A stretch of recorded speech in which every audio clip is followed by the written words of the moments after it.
Este programa é uma produção independente e todo o conteúdo é de responsabilidade de seus idealizadores.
Olá, galera do Balacobaco.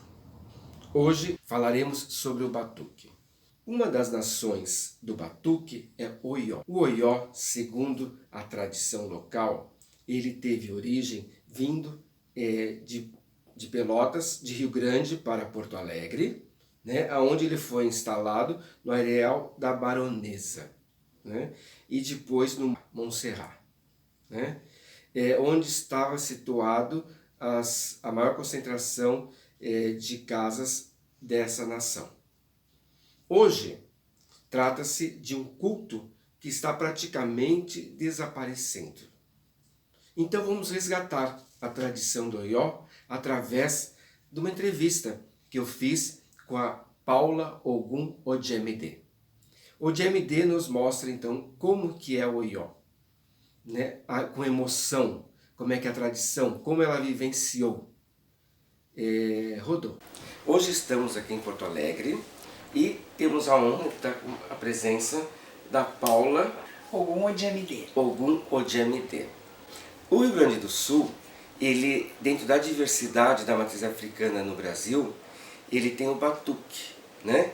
Em alguns estados é o candomblé, o norte tem principalmente o tambor de mina, né? Mas dentro do batuque, a Paula vai inclusive estar nos, né, escurecendo vários temas sobre isso, né?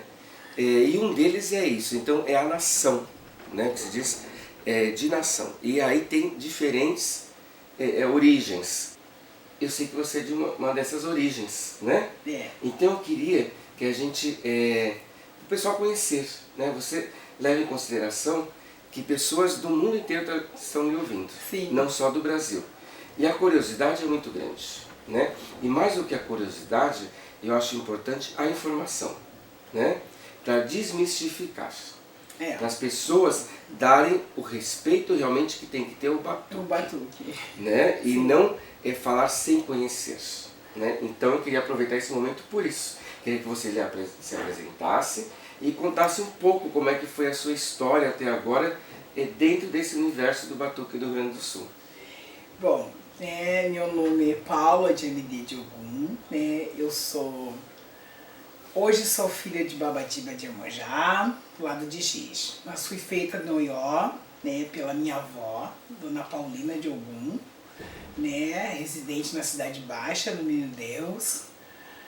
Aos 2 anos de idade eu fui bolida com a minha madrinha, Mãe Gilca de Ançã, né? E desde sempre na casa da minha avó nós temos o aprendizado, né?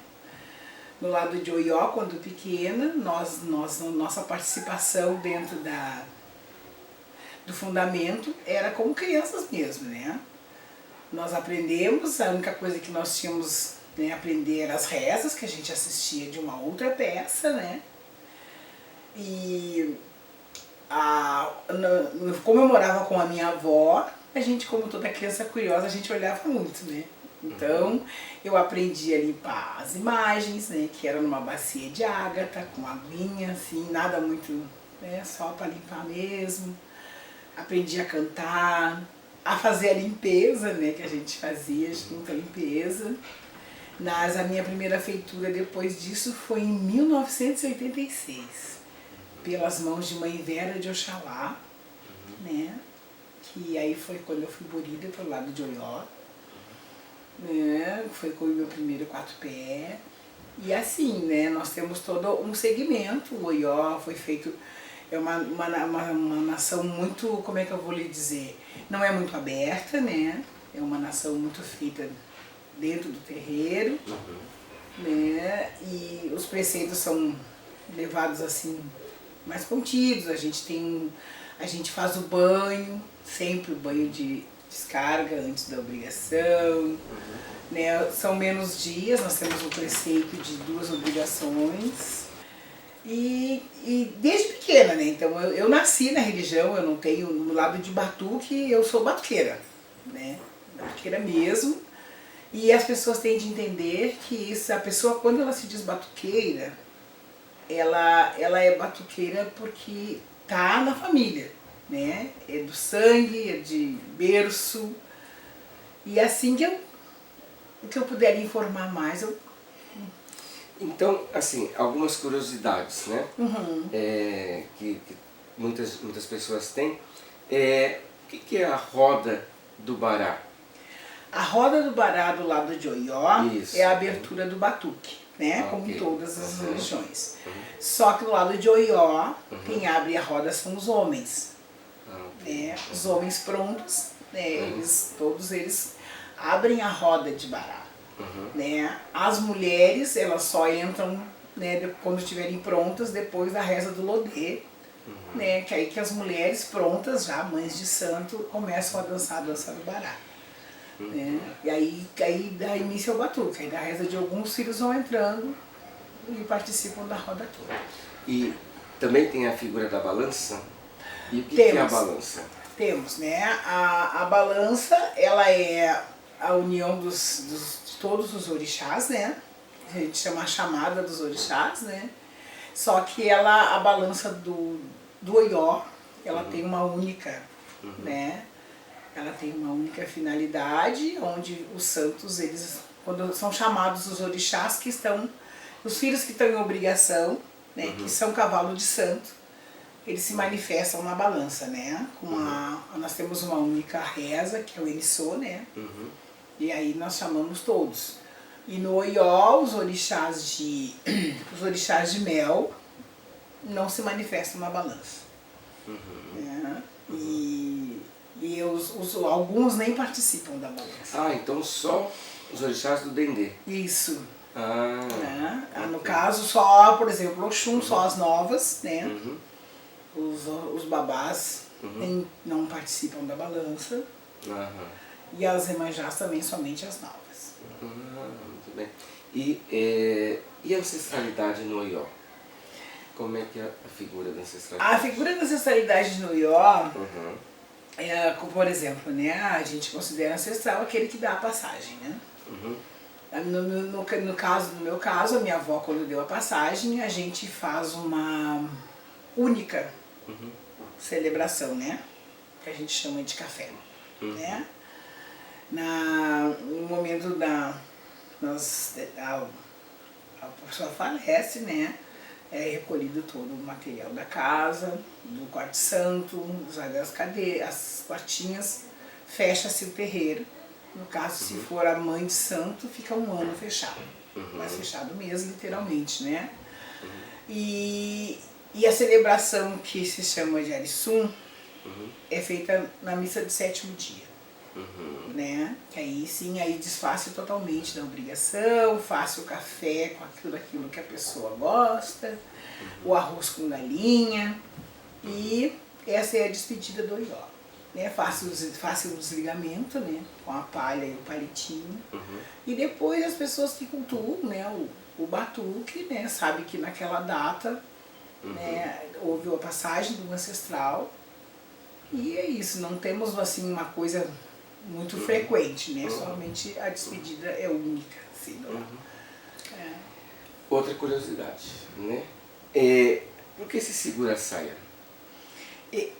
Na realidade, por que eu seguro a saia? Porque nós, orixás homens, quando cantamos para a mulher, é a maneira de manifestar essa cantar para as mães, né, segurando a saia. Quem tem a cabeça de homem, quando canta para as mães, segura a saia. É maneira de saudação feita para o orixá feminino. E aproveitando a sua linda voz também, né? Você podia dar uma palhinha, né? Só um trechinho assim do emissor.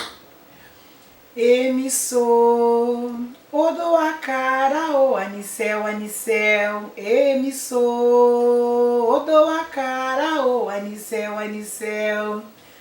Anicel, anicel. Emissor, odo a cara, o anicel, anicel. Emissor. Odo a cara, o anicel, anicel. Né?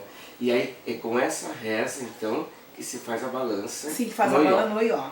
Né? Muito bem. É feita a manifestação dos orixás, que é cavalo de santo. Perfeito, perfeito. O que você entende como e qual a importância da bandeira ser aberta ou fechada no batuque? Bom, eu acho que a bandeira fechada, ela mantém o fundamento. Eu vou explicar então para quem está nos assistindo, né, que de repente não tem essa familiaridade. O batuque agora tem um novo movimento, né? Então sempre teve na tradição do batuque, né, a bandeira fechada, aonde o médium, né, ele não tem consciência da manifestação do orixá, né, por várias coisas, né? E na bandeira aberta, que é hoje que se tem algumas cidades que estão praticando isso, aí o médium sim tem essa consciência, como no candomblé, por exemplo. Sim. Né?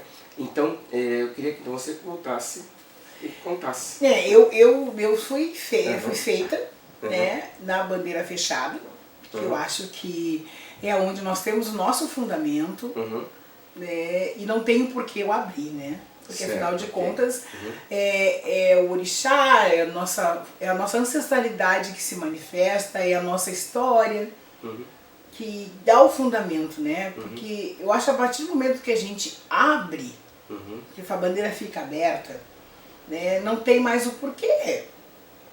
Perde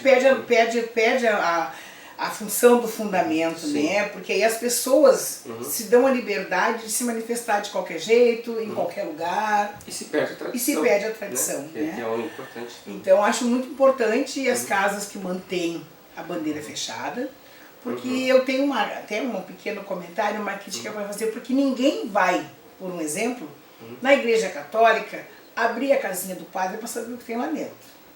Ele diz que é aquilo e todo mundo acredita. Exato. Né? O pastor diz que lá atrás daquela outra casinha. Então, eu acho que a fé vem daquilo que vem de dentro do coração da gente, não daquilo que a pessoa vai mostrar para fora, né?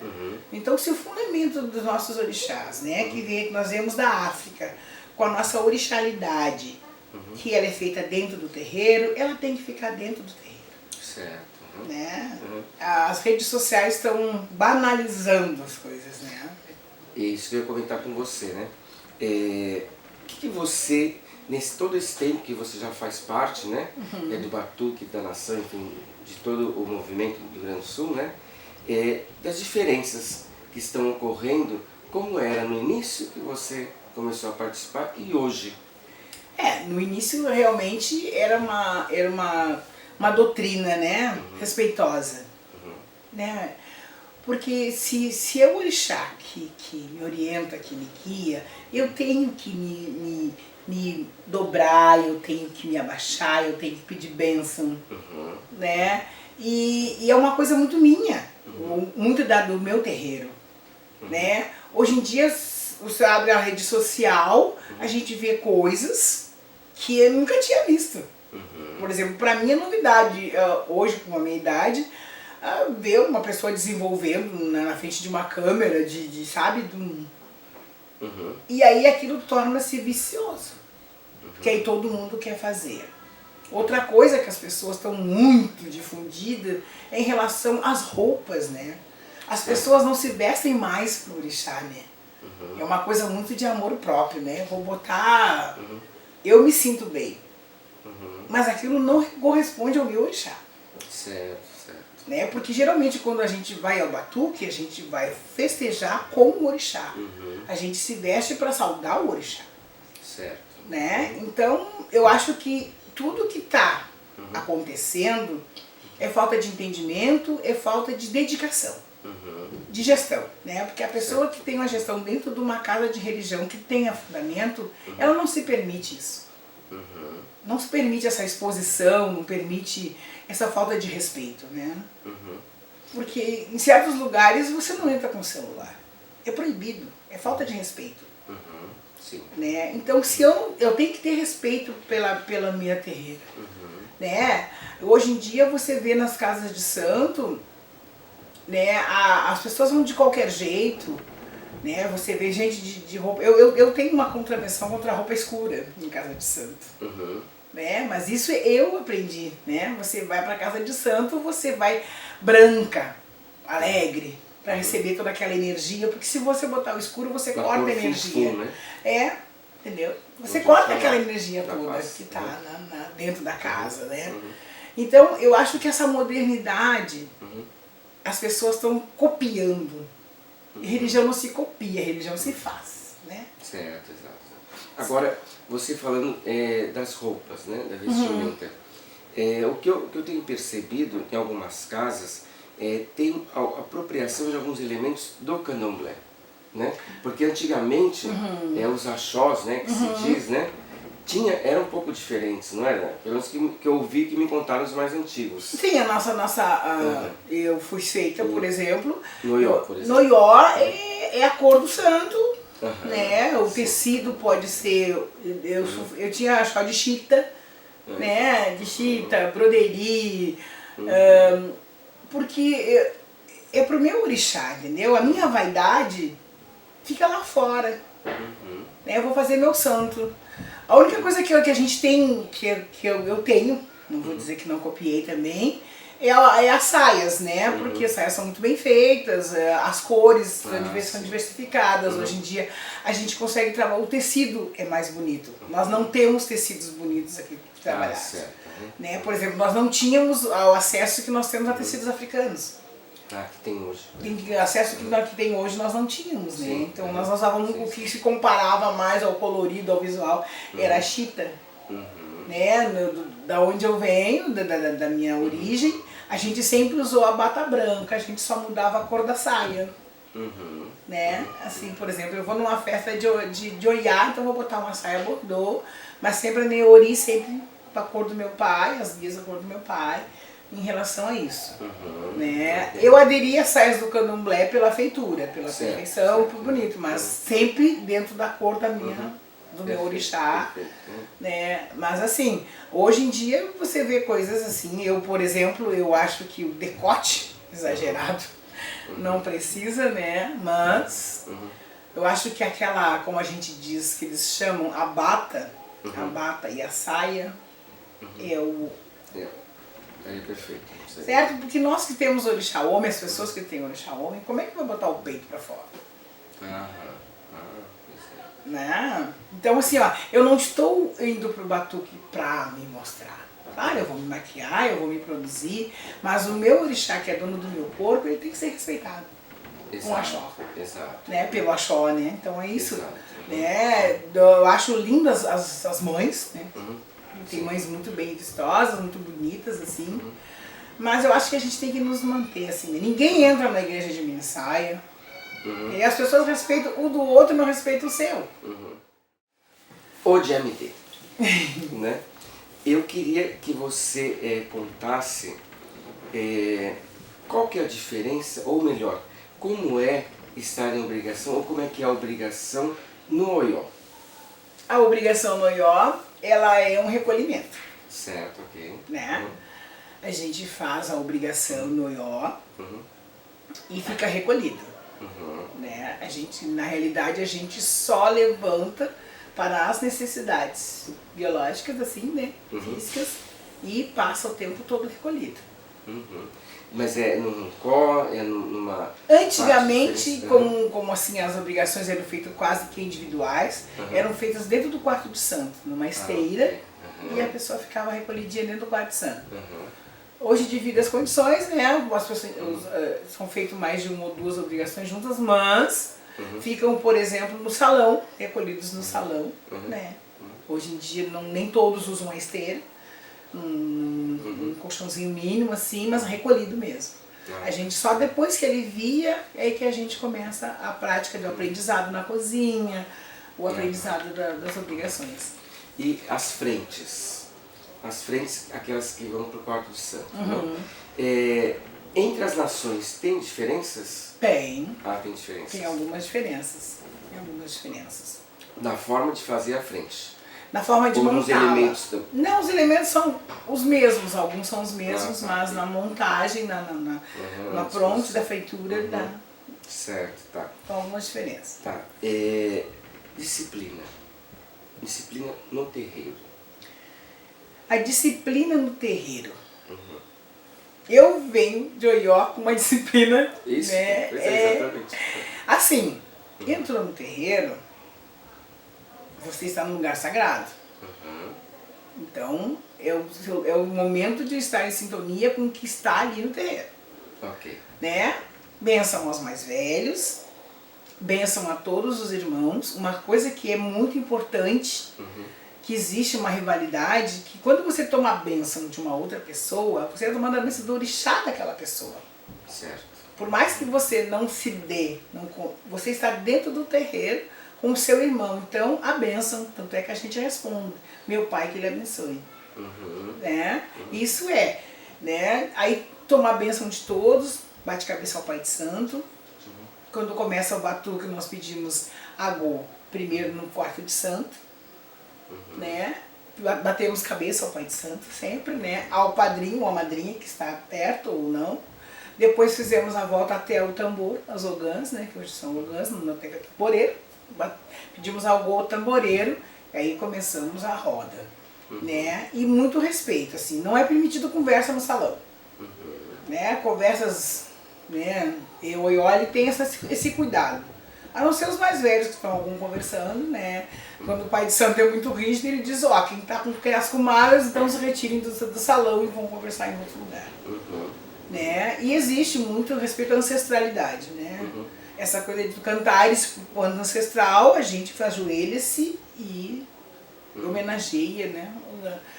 Saudando o orixá daquela ancestral com muita tranquilidade, assim, muita mesmo, assim. A gente tem que... E a disciplina é essa. Terminou a obrigação, todos os filhos da casa colocam a casa em ordem para depois ir embora. Os que estão recolhidos, né, recolhem-se. Na realidade, no Oió, as pessoas que estão recolhidas dançam somente a dança do seu orixá. Depois eles ficam num certo canto, assim, né, para não movimentasse muito, não, né, eles ficam, né, ao lado do quarto de santo, geralmente. Também tem um outro elemento que a gente sempre vê, né? Por exemplo, no Oió, quem pode usar uma imperial e quando se usa uma imperial? Que é uma guia. Explique o que é a imperial para as pessoas. A imperial é uma guia de apronte, né? Quando o filho faz o 4 pé, que tem os seus axés, ele ganha junto a imperial. A imperial, ela só é usada, por exemplo, se eu estiver de obrigação, eu vou usá-la no término da obrigação, no dia que eu estou de branco.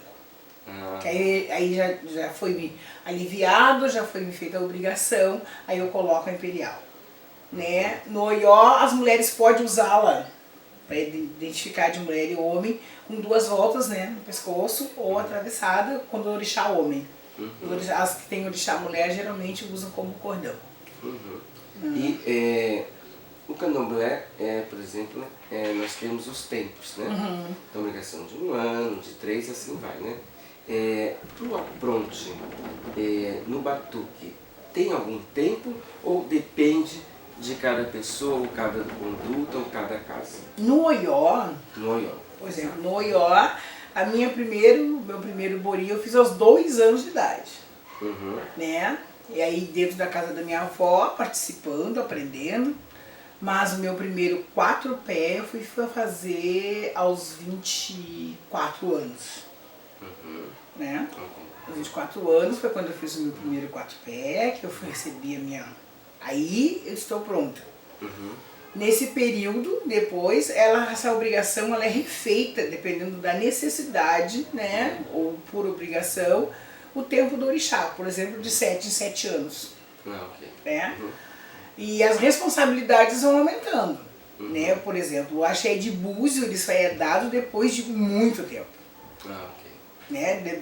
Vai dar, como dizem, vai da desenvoltura, do aprendizado do filho naquele período que ele está na casa. Se ele está apto a ter o axé de búzio, ele vai ter o axé de búzio. Se ele está apto a ter o axé de facas, ele vai ter o axé de facas. Mas é muito tempo. Muito tempo. o axé de fala?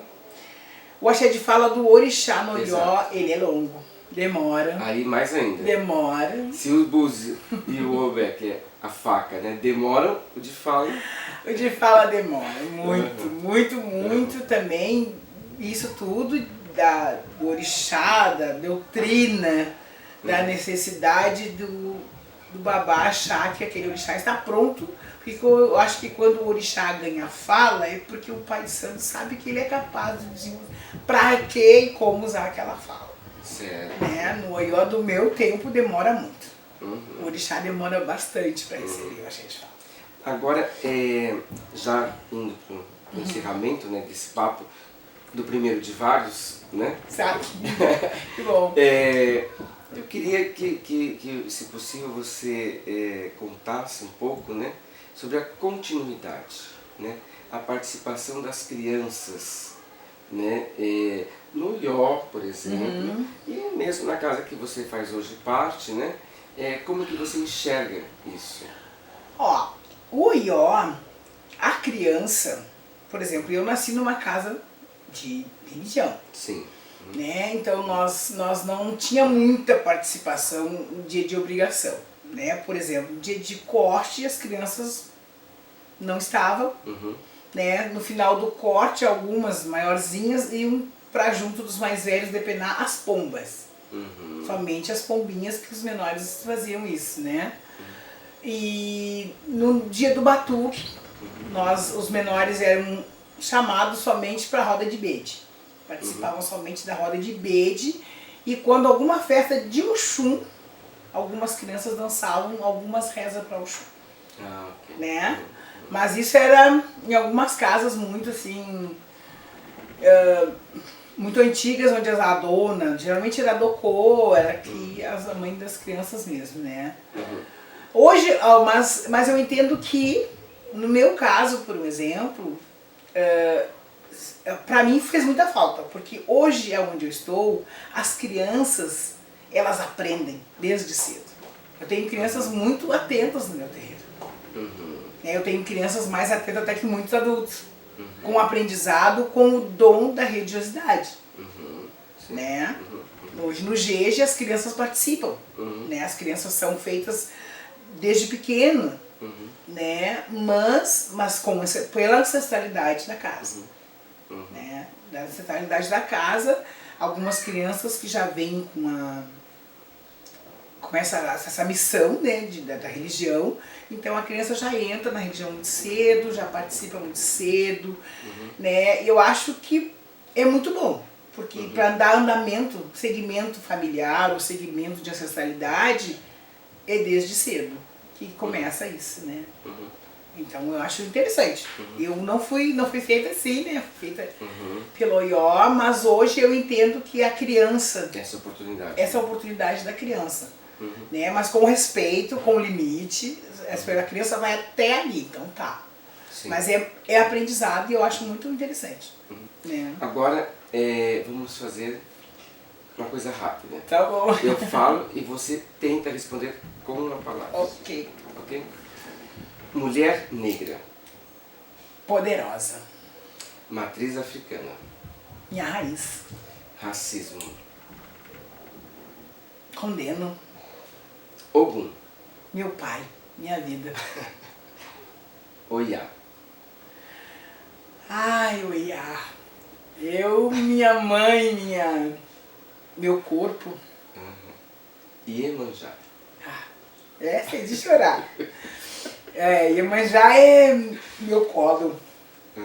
Meu manto, o manto que me acalenta, que me traz sempre bem. Eu sou filha de Iemanjá.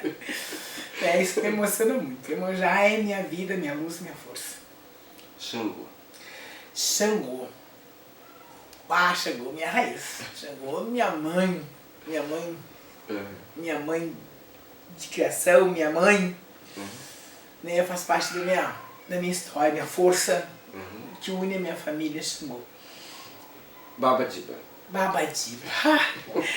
Babadiba. É outro momento de emoção. Babadiba apareceu na minha vida num momento muito especial. Aliás, ele sempre esteve na minha família. Né? Através das minhas manas, que a gente se chama de manas, né?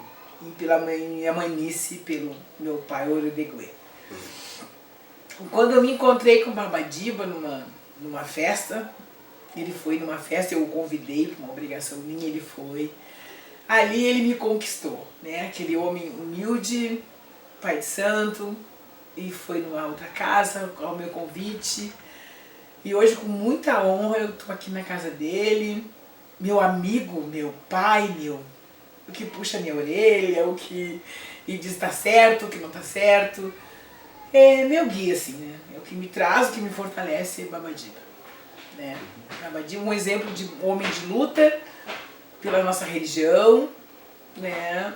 E um homem de família. Esse é o meu pai de santo, né? Eu sou do tempo do pai de santo, ele é meu pai de santo, a quem eu inclino a minha cabeça sempre, né? E como os pais do santo, né? Os pais de santo têm, de repente, uma companheira. Tem. A Coelho. A Rosângela. Ogum Pelé. Exato. Ogum Pelé. Nossa, Ogum Pelé, ela é maravilhosa. Ela é uma mãe, ela é uma amiga, ela é uma pessoa que... É um Ogum que eu digo que ele é diferente, né? Porque é um Ogum que abraça, que acalenta, que nos sustenta de uma maneira muito, muito forte, assim, né? É o Ogum de peito aberto. Ele é um Ogum que não tem armadura, parece mentira, né? Eu tenho, né? Eu sou ferro e ferro. Mas Ogum Pelé é a nossa mãe, a nossa companheira, a nossa guia. Né? É o que nos mantém filhos junto com Babadiba naquela casa. Essas são as pessoas fundamentais. Eu quero de novo lhe agradecer. Obrigada. Né? Eu também. Por dar essa Pela oportunidade para oportunidade. todos estarem lhe ouvindo. Obrigada. E conhecendo um pouco mais do que é o batuque, né? E podendo dar um pouco mais de respeito também ao que é o batuque, ao que é o Oió, ao que é o Jeje, enfim, todas as nações do batuque, né? Sim. Mas principalmente a fé. Né? A fé não tem fronteira, não tem divisão, não tem coisa nenhuma, né? E a gente tem que nos respeitarmos na diversidade, porque os diferentes somos, os iguais não. Né? E uma coisa que eu acho muito importante para todas as pessoas do batuque do Rio Grande do Sul, do Brasil, que entendam que não se manifesta assim, ó, do meu lado, não é lado. As pessoas que sabem, que estudam, sabem que Jeje, Oió, Jeje, Jexá, não são lados, são regiões da África onde eram praticada essa mesma religiosidade de maneiras diferentes. Então, a nação é uma só. Entendeu? Então eu queria que você desse um recado final dessa primeira entrevista. Bom, a meu avô, aos meus ancestrais, a minha mãe, minha avó, a avó Helena, né, agora nesse matriarca, e dizer para as pessoas, a todas as pessoas de todas as religiões, principalmente de matriz africana, a união e a fé fortalece os nossos, a nós mesmos. Se nós temos uma ancestralidade, temos que mantê-la viva, sem rivalidade, com fé e respeito. Ô Diamante, de novo, eu gostaria de agradecer sua bênção. Sua bênção. A bênção, Pai Walter. Que Xangô sempre direcione o seu caminho, né? Que Ogum sempre lhe dê caminhos bons, né? dê muita sabedoria, um ori firme, né? Que Iemanjá lhe cuide do seu ori sempre, né? A mãe de todos os nossos oris, né? Esteja sempre confortando o seu coração, né? Você tenha sempre equilíbrio, né? E que você continue sempre essa pessoa maravilhosa que você é, amiga de todos, né? E sempre com um sorriso lindo. Obrigada. Uma mulher negra fantástica. Obrigada, axé, axé a todos, axé ao povo de Candomblé, axé ao povo do Rio Grande do Sul, axé ao povo do Brasil. E vamos com fé, respeito. Brasil, Uruguai, Espanha, exatamente do mundo aonde inteiro. todos os axé estejam, que sejam todos abençoados, né, pelos nossos pais, pelos nossos ancestrais. Através da série Matriz Africana do Balacobaco com Walter Pinaia, tivemos a oportunidade de conhecer um pouco do batuque. Siga-nos nas redes sociais, no Instagram, no Facebook, no Twitter e no YouTube. Tenho certeza que você irá gostar. Deixe seus comentários, dê sua sugestão de pauta. Vamos construir coletivamente. Muito axé, axé. Antes de encerrar o Balacobaco com Walter Pinaia, eu gostaria de falar sobre o novo coronavírus. No Brasil já foi constatado o primeiro caso, mas não é um caso para se ter um alarme, para se ter um pânico. É um caso para se ter, sim, cuidados especiais. A população afetada hoje, ela está entre os cardíacos, depois o maior risco entre diabéticos e outras pessoas portadoras de doenças crônicas. Apesar de ser a grande maioria população acima de 60 anos, hoje já se tem vários casos constatados pelo mundo de jovens e crianças. Então vamos ter os cuidados básicos. Vamos lavar a mão, vamos ter cuidado na hora de tossir, na hora de espirrar, para não propagar o vírus. Vamos evitar multidões, lugares de grandes aglomerações, né? Coisas que tem que ser usado e feito quando se trata de vírus. A máscara. A máscara ela é usada para impedir que a pessoa propague o vírus. Se você não tem o sintoma do vírus ou desse novo coronavírus, que seria febre, tosse, dor no corpo, né? Entre outros problemas respiratórios, você sempre deve ter mais de uma associação. Se você não tiver esses sintomas, você não precisa usar a máscara no Brasil ainda. Porque a máscara ela só tem efeito nisso, para não ter a propagação. Ela é usada em ambiente hospitalar. Mas no Brasil ainda não tem essa necessidade. Mas use seu álcool gel, né, e lave suas mãos muitas vezes ao dia. Muito axé e até o próximo.